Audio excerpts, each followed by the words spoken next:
Let's suppose that Voyager RV has a total revenue of $7,700,000 and a profit of $350,000 on the sale of 135 units. And this happened during the first half of the financial year. After sales declined to 120 units in the second half of the year, the profit decreased to $200,000. Let's first determine the selling price per unit. Recall that the total revenue function can be determined by taking the selling price of the units that we're selling and multiplying by our production level. In the first half of our financial year, we saw a total revenue of $7,700,000. We don't know the per unit selling price, but we do know that we sold 135 units. So we should be able to take our $7,700,000, divide by 135, and obtain our per unit price. And this gives a per unit price of $57,037 and about 4 cents. Next, let's try to determine the total revenue from the second half of our financial year. Again, we can use the formula that the total revenue should be the price per unit times the number of units sold. We happen to know the per unit price of $57,037.04, and in this case, sales declined to 120 units.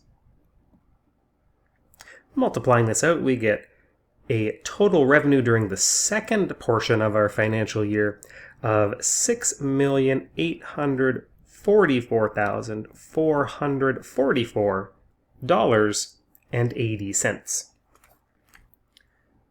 Finally, let's try to do some work with our per unit variable costs and annual fixed costs. Recall that the total profit function is comprised of our total revenue minus our total costs. And if we need to filter this down a little bit more granular, we can change TR into P times X, and we can change our total costs into C times X, and our fixed costs. So let's discuss the first half of the financial year. We had a total profit of $350,000. We had a total revenue of $7,700,000. And we sold 135 units. This means we can subtract C times 135, or 135C, and then we can subtract off our fixed costs. I'm going to go ahead and do a little bit of reordering of this equation. I'm going to, for example, bring the C and FC over to the left-hand side, make them positive. And I'm going to subtract the profit of $350,000 from the revenue. So this means that variable costs plus the fixed costs were around $7,350,000. Let's try to do the same thing for the second half of our financial year.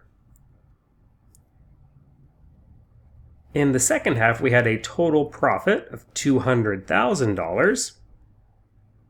We know that our total revenue was around $6,844,444.80.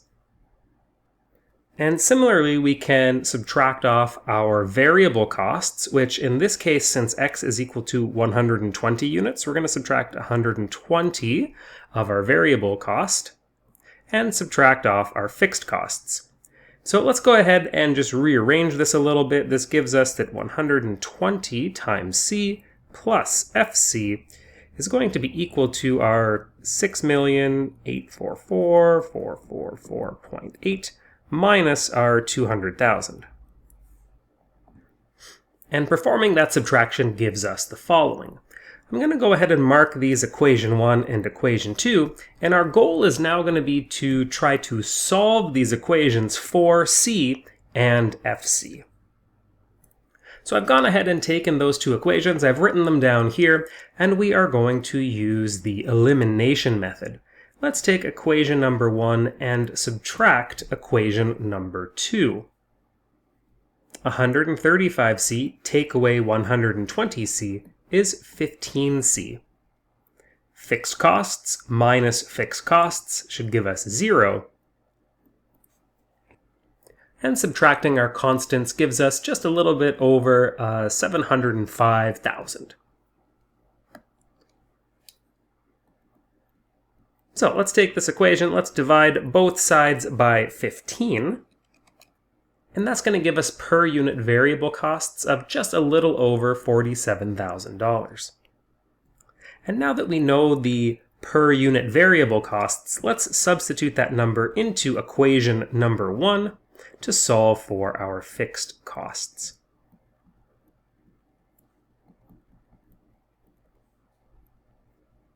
So performing that multiplication, we get a little over 6 million here, and the last step is to take our 7 million, subtract our 6 million, and see what our overall fixed costs are going to be. And performing that subtraction, we see that our fixed costs are in the neighborhood of $1 million.